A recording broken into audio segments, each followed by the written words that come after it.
লাইফের প্রথম এত বড় অপরচুনিটিটা আমরা সবাই পেয়েছি। আমি কখনো দেখিওনি, শুনিওনি। যদি আপনারা কেউ জেনে থাকেন বা শুনে থাকেন বা পেয়ে থাকেন, অবশ্যই আমাকে কমেন্টে জানাবেন। আর সেই অপরচুনিটিটা কি আমি ব্লগের মাঝে বলে দিব। অবশ্যই পুরো ব্লগটা দেখবেন। আমরা হোটেলে পৌঁছেছি, অনেকক্ষণ হয়ে গেছে। চেক ইনের আগে জানো তো অনেক অনেক ফর্মালিটিস থাকে, সেগুলো পূরণ করে রুমে আসলাম।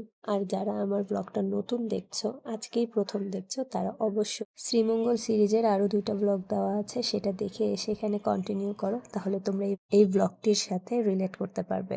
মাশাল্লাহ, আমার মামুনিটা তো বড় হয়ে গেছে, নিজে নিজেই ফ্রেশ হয়ে নিল। শুধু বাচ্চারা এই কাপড়গুলো চেঞ্জ করে নিয়েছিল, যেহেতু 12:30 থেকে 3:30 পর্যন্ত লাঞ্চের সময় ছিল। যেহেতু বুফে, সময় নির্ধারিত তো থাকবেই। ব্লগের প্রথমেই তোমাদের সাথে যে অপরচুনিটিটার কথা বললাম, এখন চলো সেটাই তোমাদের সাথে শেয়ার করি। আমরা এখানে যে বেড়াতে এসেছি, 3 বেলাই আমরা বুফেতে খাওয়ার অপরচুনিটিটা পেয়েছি। আমরা যখন অন্য অন্য 5 স্টারে থেকেছি, আমি কক্সবাজার গিয়েছি, সেখানেও 5 স্টারে ছিল, রুমের সাথেই ইনক্লুড ছিল বাফেট, সেটাও ব্রেকফাস্ট। যেহেতু আব্বুর এখানে শেয়ার আছে, তো যখন আমরা রুম বুক করছিলাম, তখন আব্বুকে জিজ্ঞেস করা হয়, স্যার আপনারা কি বাইরে খাবার খাবেন না হোটেলের ভেতরেই খাবেন? তো আব্বু বলছিল যে এটা সুবিধা হয়, তো তখন এই অফারটা করা হয়েছিল, স্যার আপনারা যদি চান আরো 2 বেলা বাফেট সহ রুম বুক করতে পারেন।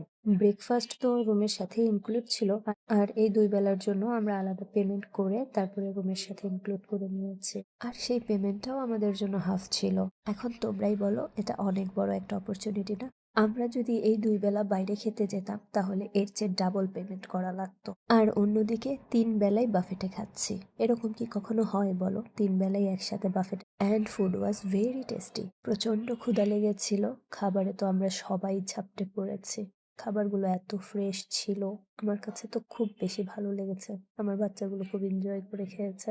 আমার বিয়ে তো অনেক অল্প বয়সে হয়ে যায়, বেবিগুলোও অনেক অল্প বয়সেই হয়। তো আমরা হাজব্যান্ড ওয়াইফ কোথাও বেড়াতে বেরোলে আমাদের সাথে আমাদের বাচ্চাদেরকে আমার আব্বু আম্মু দিত না, আমাদের ওপর ভরসা পেত না। এই ব্যাপারগুলোই আমাদের আত্মীয় স্বজনেরা বা আমাদের কাছের মানুষগুলো বলো, বন্ধু বান্ধব বলো, এরা ভালো চোখে দেখতো না। অনেকে অনেক কথাও বলতো, সেগুলো আব্বু আম্মুর সাথে শেয়ার করলে বলতো, যখন সময় হবে তখন যাবে, এখন তোমরা বেড়াও। হয়তোবা অনেক কেয়ারিং থেকেই এই কথাগুলো বলতো। তারা ভাবতো আমরা হয়তো তাদের খেয়াল রাখতে পারবো না। কথাগুলো কিন্তু ঠিকই বলতো। আসলেই তো, এখন কি সুন্দর নিজেরাই নিজেদের খেয়াল রাখে।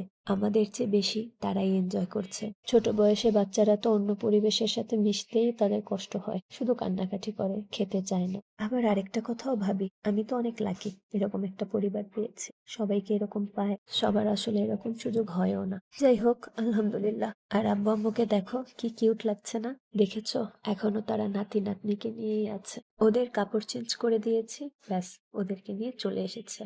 আর আমরা তো কাপড় টাপড় চেঞ্জ করে তারপরে নিচে নামলাম। জানো, এই ট্যুরের সবচেয়ে পছন্দের ড্রেসটা আমি এখন পরেছি, বাট একটা ভিডিও নেওয়া হয়নি। একদমই ফ্যামিলি টাইম স্পেন্ড করেছি। কিছু ছবি তো তোলা আছে, সেগুলো শেয়ার করি। আচ্ছা, আরেকটা মজার কথা কি জানো? সেটা হচ্ছে, এগুলো কিন্তু 2025 সালে চলে গিয়েছে, কিন্তু আমার ব্লগগুলো আপলোড দিতে দিতে দেরি হয়ে গেল। তোমরা কিছু মনে করো না, প্লিজ একসেপ্ট করে নিও। আজকে আসি, টাটা। দাঁড়াও দাঁড়াও, ব্লগের প্রথমে যে অপরচুনিটিটার কথা বলেছিলাম, সেটা বেস্ট ছিল না বলো?